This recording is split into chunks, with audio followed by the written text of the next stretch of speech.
ലോകം മുഴുവൻ അന്താരാഷ്ട്ര പുകയില വിരുദ്ധ ദിനം ആചരിക്കുന്നു മെയ് 31-ന്. പുകയില എന്ന ഒരു ചെറിയ വസ്തു എത്ര വലിയ അപകടമാണെന്ന് ലോകത്തെ ഓർമ്മിപ്പിക്കുന്ന ദിവസം.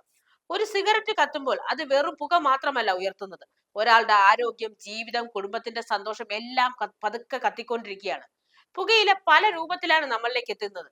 സിഗരറ്റ്, ബീഡി, സിഗാർ, ഹാൻസ്, ഗുഡ്ക, പാൻ മസാല, ചവയ്ക്കുന്ന പുകയില. ഈ സിഗരറ്റ് രൂപം മാറിയാൽ അപകടം ഒന്ന് തന്നെ. വേൾഡ് ഹെൽത്ത് ഓർഗനൈസേഷൻ പറയുന്നത് പ്രകാരം പുകയില ഉപയോഗം ലോകത്ത് കോടിക്കണക്കിന് മരണങ്ങൾക്ക് കാരണമാകുന്ന പ്രധാന കാരണങ്ങളിൽ ഒന്നാണ്. പുകവലി ഏറ്റവും കൂടുതൽ ബാധിക്കുന്നത് നമ്മുടെ ശ്വാസകോശത്തെയാണ്. അതുകൊണ്ടാണ് ലങ് ക്യാൻസർ എന്ന അപകടകരമായ രോഗം കൂടുതലായി പുകവലിക്കാരിൽ എത്തുന്നത്.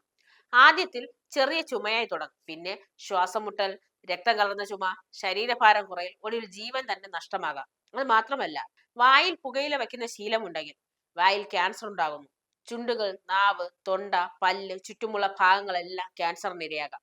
കേരളത്തിലും ഇന്ത്യയിലും നിരവധി ആളുകൾ ഈ രോഗം കാരണം സംസാരിക്കാനും ഭക്ഷണം കഴിക്കാനും പോലും കഴിയാത്ത അവസ്ഥയിലെത്തുന്നുണ്ട്. ഹൃദ്രോഗത്തിന് പുകയില വലിയ കാരണമാണ്. പുകവലിക്കുമ്പോൾ രക്തക്കുഴലുകൾ ചുരുങ്ങും, രക്തസമ്മർദ്ദം ഉയരും, ഹൃദയാഘാതത്തിനും സ്ട്രോക്കിനും സാധ്യത കൂടും. ഇതിനു പുറമെ COPD എന്ന ഗുരുതര ശ്വാസകോശ രോഗവും വരാം. ഈ രോഗം വന്നാൽ ഒരാൾക്ക് സാധാരണയായി നടക്കാൻ പോലും ബുദ്ധിമുട്ടുണ്ടാകും. ഓക്സിജൻ സിലിണ്ടറിന്റെ സഹായത്തോടെ ജീവിക്കേണ്ട അവസ്ഥ വരാം. പുകയില ഉപയോഗം പുരുഷന്മാരിലും സ്ത്രീകളിലും വന്ധ്യതാ പ്രശ്നങ്ങൾ ഉണ്ടാക്കുമെന്നു പഠനങ്ങൾ പറയുന്നു. ഗർഭിണികൾ പുകവലിക്കുകയോ പുകയിലയുള്ള സ്ഥലങ്ങൾ കഴിയുകയോ ചെയ്താൽ കുഞ്ഞിനും അപകടമാണ്. കുറഞ്ഞ ഭാരം, ശ്വാസകോശ പ്രശ്നങ്ങൾ, ചിലപ്പോൾ കുഞ്ഞിന്റെ ജീവൻ പോലും അപകടത്തിലാക്കാം. ഏറ്റവും വലിയ കാര്യം, പുകവലിക്കുന്നവർക്ക് മാത്രമല്ല അപകടം, അവരുടെ അടുത്ത് നിൽക്കുന്നവർക്ക് അപകടമുണ്ട്. ഇതാണ് പാസീവ് സ്മോക്കിംഗ്. വീട്ടിൽ അച്ഛൻ പുകവലിച്ചാൽ കുട്ടികളുടെ ആരോഗ്യവും ബാധിക്കും. ആസ്മ, ശ്വാസതടസ്സം, അലർജി എന്നിവ വരാം.